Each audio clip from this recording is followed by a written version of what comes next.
today is our Eid. Eid Mubarak.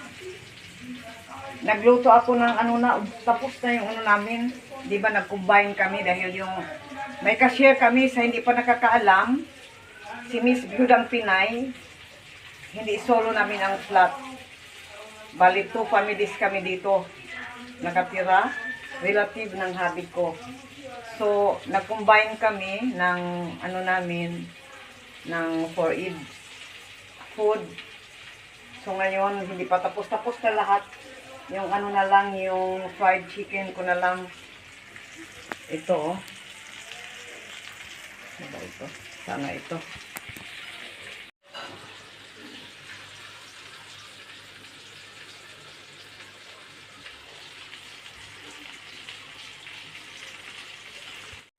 Nagluto si si Asya, yung relative na kasama ko sa bahay. Siya nagluto ng pulaw. Now, tapos ito naman, ano pa ito, not done pa, mayroon pang anuhin, last batch. Tuminaw. A few minutes later. Ito yung mga ano namin, yung luto namin kahapon, Eid kahapon. Pasta ito, ang nagluto yung cashier ko sa bahay. Tapos ito naman yung shemai. Siya ang nagluto ng sweets na ito. Ito naman yung isang klase din na shemai. Siya din ang nagluto. Ito yung luto ko. Sweets, shemai sweets. Tapos noodles, tapos salad. Tapos nag-fry ako ng chickens. Dahil sa kanya, ito minarinate ko ito. Dalawa ang anak nila, isa ang babae, mas matanda kay Maliha.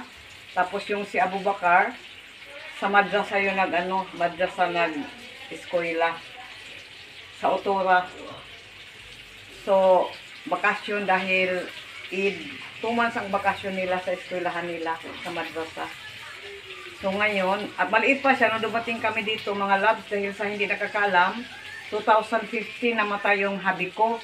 So nag-exit kami ng Jeddah, Saudi Arabia, 2015 din. After 4 months yata, 4 months after namatay yung hubby ko. So maliit pa ito si Abu Bakar. Nagbibiron pa siya, nag-bottle feeding. 3 years yata nung dumating kami dito. Okay mga loves. Enjoy kayo dito sa Bangladesh. Mga Pinay dito, daming Pinay. Eid Mubarak sa ating mga Pinay. Shout out sa mga Pinay dito sa Bangladesh. Eid Mubarak sa ating lahat. You're the night sky trying to make me see